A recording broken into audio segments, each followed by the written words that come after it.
Welcome to Perin and Physics YouTube channel. Physics tough இருக்கா? Problem confuse ஆகுதா? No worries. Physics Perin இருக்கேன். Simple explanation, easy numerical, full clarity. அதுக்கு நீங்க இந்த YouTube channel subscribe பண்ணுங்க, bell icon click பண்ணுங்க. The final theory of universe. இந்த சீரீஸ்ல நம்ம இன்னைக்கு ரெண்டாவது வீடியோ பார்க்க போறோம். இதுக்கு முன்னாடி வீடியோல string theoryயோட பேசிக்ஸை பத்தி உங்களுக்கு நான் சொல்லியிருப்பேன்.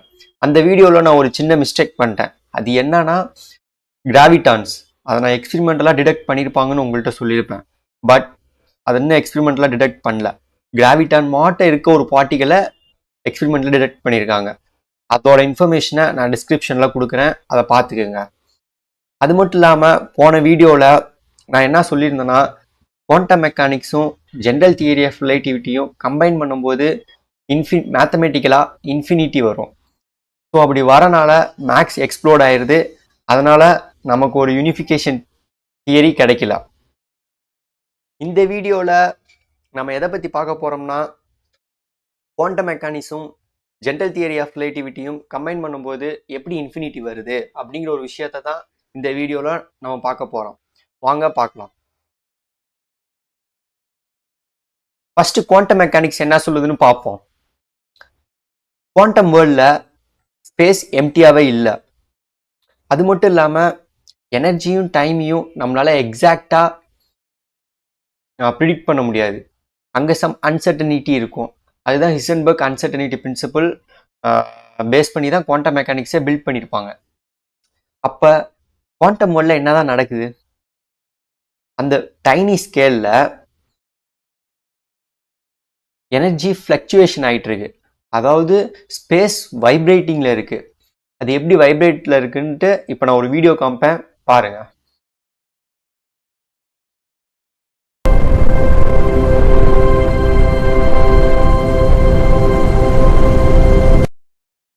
ஸோ குவாண்டம் மெக்கானிக்ஸ் சொல்றது என்னன்னா, அட் வெரி ஸ்மால் ஸ்கேலில் எனர்ஜி ஃப்ளக்சுவேஷன் ஆகுது. ஸ்பேஸ் எல்லாமே வைப்ரேஷன்ஸில் இருக்குது. அங்கே ஒரு குவாண்டம் ஃபார்ம் மாட்டம் இருக்குது. ஒரு ஸ்மூத்தான ஸ்பேஸே இல்லை. இப்போ ஜென்ரல் தியரி ஆஃப் ரிலேட்டிவிட்டி என்ன சொல்லுதுன்னு பார்ப்போம். ஐன்ஸ்டீனோட தியரி என்ன சொல்லுதுன்னா, gravity is not a force. Gravity is equal to curvature of space time. Energy can bend the space time. More energy can bend more space. So idea simple. Energy tells space time how to curve. இப்போ space time எப்படி curve ஆகுதுங்கிறத நான் உங்களுக்கு ஒரு வீடியோவை காமிக்கிறேன், பாருங்க.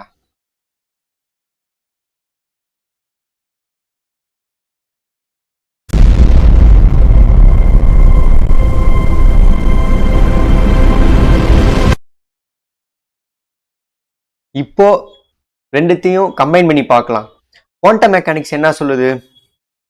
Tiny ஸ்கேல்ல energy அதிகமாக இருக்கும். ஜென்ரல் தியரி ஆஃப் ரிலேட்டிவிட்டி என்ன சொல்லுது? எனர்ஜி அதிகமாக இருந்தால் ஸ்பேஸோட பெண்ட் அதிகமாக இருக்கும். ஸோ டைனி ஸ்கேலில் எனர்ஜி இன்ஃபினிட்டியாக இருந்துச்சுன்னா கர்வேச்சர் ஆஃப் ஸ்பேஸும் இன்ஃபினிட்டியாக இருக்கும். இப்போ கான்செப்சுவலாகவே நமக்கு இன்ஃபினிட்டி கிடைக்கிது. இப்போ அடுத்தது மேத்தமெட்டிக்கலாக எப்படி அந்த இன்ஃபினிட்டி வருது அப்படிங்கிறத பார்ப்போம், வாங்க.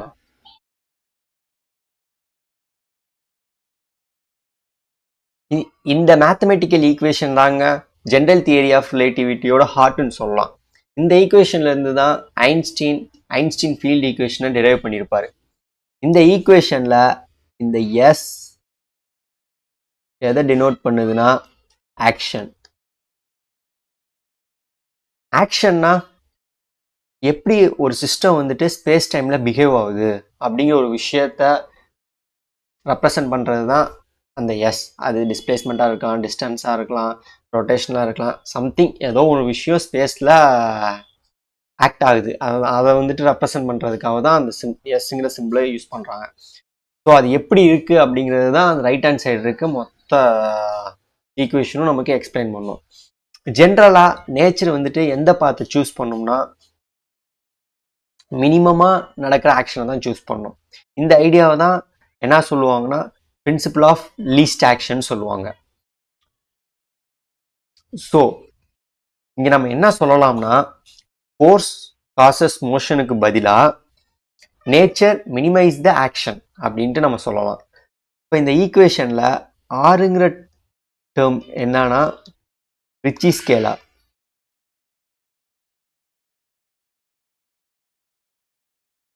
இந்த ரிச்சி ஸ்கேலார் என்ன சொல்லும்னா ஹவு மச் ஸ்பேஸ் டைம் வந்துட்டு கர்வ் ஆகுது அப்படிங்கிற ஒரு விஷயத்த இந்த ரிச்சி ஸ்கேலார் சொல்லும்.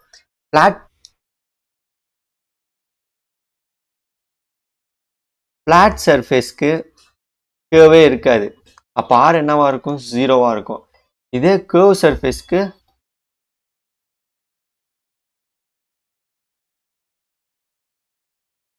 சம் வேல்யூ இருக்கும்.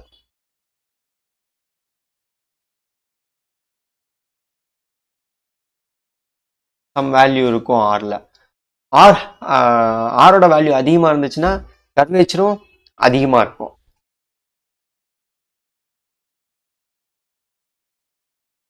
இப்போ அடுத்தது இந்த G.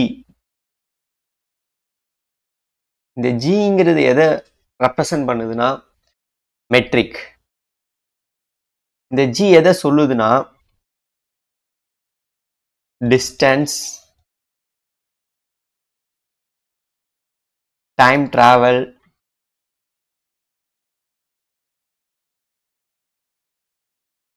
and geometry of the space-time.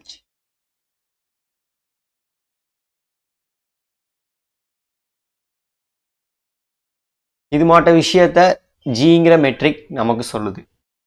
இப்போ இந்த நமக்கு ஒரு டவுட் வரும், இங்கே ஏன் வந்துட்டு ரூட் மைனஸ் ஜி அப்படின்ட்டு கொடுத்துருக்காங்க அப்படிங்கிற ஒரு விஷயம் வந்துட்டு நமக்கு தெரியாது. இந்த square root of minus g எதை மெஷர் பண்ணும்னா square root of minus g எதை மெஷர் பண்ணும்னா volume in curved surface. So நமக்கு வந்து டிஃப்ரென்ஷியல் ஜியாமெட்ரிங்கிற ஒரு மேத்தமெட்டிக்கல் கான்செப்ட் இருக்குது. அந்த இதை நம்ம வந்துட்டு படித்தோம்னா அதில் மெட்ரிக் டென்ஷன் சொல்லி ஜியை நம்ம படிச்சிருப்போம். அதில் வந்துட்டு கர்வ்ட் ஸ்பேஸில் வால்யூமை மெஷர் பண்ணுறதுக்கு இந்த டேர்ம் யூஸ் பண்ணியிருப்பாங்க. அது ஒரு தனி மேத்தமெட்டிக்ஸ். அதை நான் வந்துட்டு டிஃப்ரென்ஷியல் ஜியாமெட்ரின்னு சொல்லிட்டு உங்களுக்கு தனியாக ஒரு வீடியோவில் சொல்கிறேன். ஜென்ரலாக ஒரு ஃப்ளாட் ஸ்பேஸில்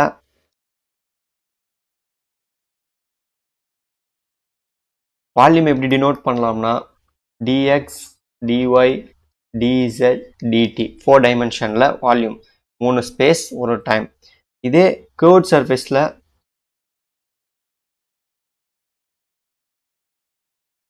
எப்படி வால்யூமை டினோட் பண்ணலாம்னா minus g square root of d power 4x இப்படிங்கிற டேர்மில் நம்ம டினோட் பண்ணோம். இது வந்து டிஃப்ரென்ஷியல் ஜியாமெட்ரியில் இருந்து இந்த கான்செப்ட் நம்ம எடுத்திருக்காங்க. ஸோ இப்போ ரிமைனிங் இந்த ஈக்குவேஷன்ஸில் என்ன இருக்குது? 1/16 பை ஜி தான் இருக்குது. இந்த கான்ஸ்டன்ட் வந்துட்டு எதை மேட்ச் பண்ணும்னா நியூட்டன் கிராவிட்டி. வீக் லிமிட்டில் நியூட்டன் கிராவிட்டியை மேட்ச் பண்ணுறதுக்காக இந்த கான்ஸ்டன்ட்டை வந்துட்டு யூஸ் பண்ணியிருக்காங்க. ஸோ ஜென்ரலாக எஸ் என்ன கான்ஸ்டன்ட், அந்த கான்ஸ்டன்ட் தான் 1/16 pi G into integration of curvature into volume.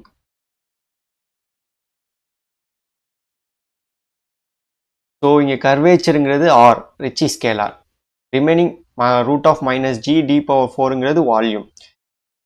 இதெல்லாம் நம்ம வந்துட்டு கால்குலேட் பண்ணோம்னா அந்த ஸ்பேஸ் டைம்லேயே அந்த பார்ட்டிகல் எப்படி மூவ் ஆயிருக்கு அப்படிங்கிற ஒரு விஷயத்த நம்ம வந்துட்டு கால்குலேட் பண்ணிக்கலாம். இப்போ குவாண்டம் ஃபீல்ட் தியரியில் போவோம். குவாண்டம் ஃபீல்ட் தியரியில் field equal to small fluctuation around background. அதை நம்ம எப்படி எழுதிக்கலாம்னா இந்த ஈக்குவேஷனில் எழுதிக்கலாம். இந்த ஈக்குவேஷனில் ஜிங்கிறது மெட்ரிக் டென்ஸாக ஸ்பேஸ் டைமை குறிக்கும். இதில் வந்துட்டு ஈட்டா மியூ வந்துட்டு ஃப்ளாட் ஸ்பேஸ் டைம். இந்த ஹச்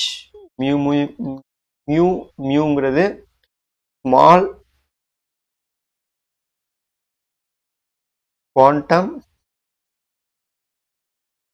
ஃப்ளக்சுவேஷன். ஸோ ஸ்மூத் ஸ்பேஸில் இந்த ஹச் மியூ மியூ ஜீரோவாக இருக்கும். குவாண்டம் வேர்ல்டில் அங்கே சம் ஃப்ளக்சுவேஷன் இருக்கனால அந்த அடிஷ்னல் டேர்ம் நமக்கு வந்துட்டு ஆட் ஆகிக்குது. அதான் ஹச் மியூ மியூ. இங்கே நம்ம வந்துட்டு அந்த ஃப்ளக்சுவேஷன் எதனால் ஆகுதுன்னு சொல்லணும்னா ஹைப்போதட்டிக்கலான ஒரு பார்ட்டிகல் அது கிராவிட்டான் அப்படிங்கிற பார்ட்டிகல்னால அங்கே ஒரு ஸ்மால் குவாண்டம் ஃப்ளக்சுவேஷன் இருக்குதுன்னு நம்ம கன்சிடர் பண்ணிக்கிறோம். அதுக்கு முன்னாடி நமக்கு லூப் இன்டெக்ரல்னா என்னன்னு தெரிஞ்சிருக்கணும். ஆக்சுவலாக லூப் இன்டெக்ரல் வந்துட்டு எங்கேருந்து அந்த கான்செப்ட் வந்துச்சுன்னா குவாண்டம் ஃபீல்ட் தியரியிலேருந்து வந்திருக்கு. லூப்னா particle goes in and out. ஜென்ரலாக குவாண்டம் தியரியில் பார்ட்டிக்கலில் ஒரே ஃபிக்ஸ்டு மொமெண்டம் இருக்காது. They have any momentum. Quantum வேர்ல்டில் ஒரு பார்ட்டிகல் வந்து இந்த மொமெண்டத்தில் தான் இருக்குது அப்படின்னு நம்மளால சொல்லவே முடியாது. அது எந்த மொமெண்டத்தில் வேணுமாலும் இருக்கலாம், எந்த எனர்ஜியில் வேணுமாலும் இருக்கலாம். அது 0 to infinity. நம்மளால வந்துட்டு இது இவ்வளோதான் இருக்கணும் அப்படின்னு நம்மளால இது வரைக்கும் ப்ரிடிக்ட் பண்ணவே முடியாது. ஸோ வி மஸ்ட் ஆல் எது கான்ட்ரிபியூட் ஆகுதோ எல்லா மொமெண்டத்தையும் நம்ம வந்து ஆட் பண்ணிக்கணும். ஸோ அதுக்காக தான் integration of d power 4k. இந்த கேங்கிறது தான் மொமெண்டம் லிமிட் கொடுப்போம். Integration of d power 4k 0 to infinity. So இதை நம்ம இன்டெகிரேட் பண்ணால் எப்படி பார்த்தாலும் நமக்கு இன்ஃபினிட்டிங்கிற ஒரு வேல்யூ தான் கிடைக்கும். ஏன் அப்பர் லிமிட் இன்ஃபினிட்டி போடுறோம்? So according to quantum mechanics particle can fluctuate any momentum. இந்த இதுக்கு இவ்வளோதான் லிமிட்டு அப்படின்னு நம்மளால சொல்ல முடியாது. எந்த பார்ட்டிகல்ஸும் குவாண்டம் வேர்ல்டில் அதோட லிமிட் இவ்வளோதான் அப்படிங்கிற விஷயத்த நம்மளால சொல்ல முடியாதனால இன்ஃபினிட்டி மட்டும்தான் போட்டாகும். நீங்கள் குவாண்டம் மெக்கானிக்ஸில் எந்த ஈக்குவேஷன்ஸ் எடுத்தாலும் எந்த ப்ராப்ளத்தை நீங்கள் எடுத்து சால்வ் பண்ணாலும் அங்கே உங்களுக்கு லிமிட் வந்து 0 to infinity தான் போகும். ஸோ அதனால தான் நமக்கு இன்ஃபினிட்டிங்கிற ஒரு வேல்யூ கிடைக்கிது. இன்னும் நம்ம வந்துட்டு அண்டர்ஸ்டாண்ட் பண்ணிக்கணும்னா இந்த ஈக்குவேஷன் எடுங்கள். Lambda is equal to h divided by p. So லாம்டாங்கிறது என்ன? Wavelength. pங்கிறது மொமெண்டம். ஸோ டைனி வேர்ல்டு குவாண்டம் வேர்ல்டுக்குள்ளே போகும்போது வேவ் லென்த் இருக்கிறதுலே ரொம்ப கம்மியாகும். வேவ் லென்த் மினிமம் ஆகும்போது ஆட்டோமேட்டிக்காக மொமெண்டம் வேவ் லென்த்துக்கு இன்வெர்ஸ்லி ப்ரொபோர்ஷனலாக இருக்கனால மொமெண்டம் அதிகமாகும். மொமெண்டம் அதிகமாச்சுன்னா எனர்ஜி அதிகமாகும். எனர்ஜி அதிகமாச்சுன்னா ஸ்பேஸ் அதிகமாக பெண்ட் ஆகும். ஸோ எனர்ஜி இன்ஃபினிட்டி போயிடுச்சுன்னா ஸ்பேஸோட பெண்டும் இன்ஃபினிட்டி போயிடும். இதுதாங்க கான்செப்ட். இதனால தான் குவாண்டம் மெக்கானிக்ஸையும் ஜென்ரல் தியரி ஆஃப் ரிலேட்டிவிட்டியும் நம்மளால் கம்பைன் பண்ண முடியலை. ஸோ இப்போ உங்களுக்கு அண்டர்ஸ்டாண்ட் ஆகிருக்கும் ஏன் ஜென்ரல் தியரி ஆஃப் ரிலேட்டிவிட்டியும் குவாண்டம் மெக்கானிக்ஸையும் கம்பைன் பண்ண முடியலன்னு. வீடியோ பிடிச்சிருந்தா லைக் பண்ணிக்கோங்க, அப்படியே ஷேர் பண்ணிக்கோங்க. நெக்ஸ்ட் வீடியோவில் general theory of relativity quantum mechanics இது ரெண்டையும் கம்பைன் பண்ண முடியாது நமக்கு தெரிஞ்சிருச்சு. ஸோ ஸ்ட்ரிங் தியரி தான் ஒரே ஒரு ஆப்ஷன் யூனிஃபிகேஷனுக்கு. ஸோ அந்த ஸ்ட்ரிங் தியரியில் என்னென்ன மேத்தமெட்டிக்ஸ் நம்ம வந்து அண்டர்ஸ்டாண்ட் பண்ணிக்கணும் ஸ்ட்ரிங் தியரி அண்டர்ஸ்டாண்ட் பண்ணிக்கிறதுக்கு அப்படிங்கிற ஒரு விஷயத்த நெக்ஸ்ட் வீடியோவில் உங்களுக்கு நான் சொல்கிறேன். அதுக்கு நீங்கள் இந்த யூடியூப் சேனலை சப்ஸ்கிரைப் பண்ணிக்கோங்க, பெல் ஐக்கனை கிளிக் பண்ணிக்கோங்க. தேங்க்யூ.